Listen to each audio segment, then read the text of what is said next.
Բարև ձեզ, սիրելի գավառցիներ ջան։ Երկու պարով են դիմավորել Գավառում ուժեղ Հայաստան դաշինքի անդամներին։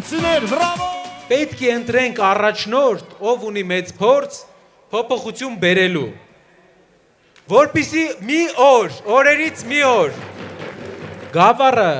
նորից դառնա բրենդ, Գավառցին նորից դառնա բրենդ։ Ուժեղ Հայաստան դաշինքի ընտրական ցուցակը գլխավորող Նարեկ Կարապետյանը խոստանում է Սևանը դարձնել ձկնաբուծական կենտրոն։ Աշխատատեղերը օգնելու են վերջապես մարդկանց հետ գալ, այստեղ աշխատել։ Մուրճի դարաշրջանը ժողովուրդ, իրար բռնելու դարաշրջանը, իրար վրա գրելու դարաշրջանը պետք է փոխվի բահի դարաշրջանով, պետք է փոխվի գործի դարաշրջանով, շինարարության, եւ այդ անելու ենք մենք իրար հետ, մեր գավառցիների հետ 8 տարվա ընթացքում քաղաքացիական պայմանագիր կուսակցության ղեկավարը Փաշինյանը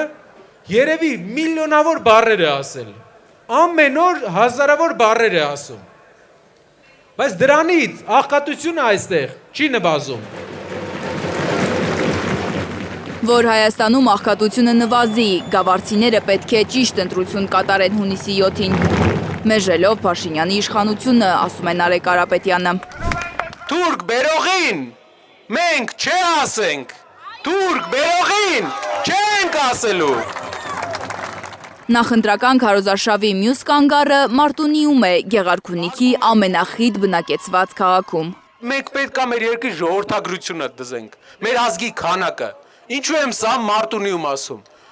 Դուք երևի գիտեք, բայց ամբողջ Հայաստանը պետք է իմանա,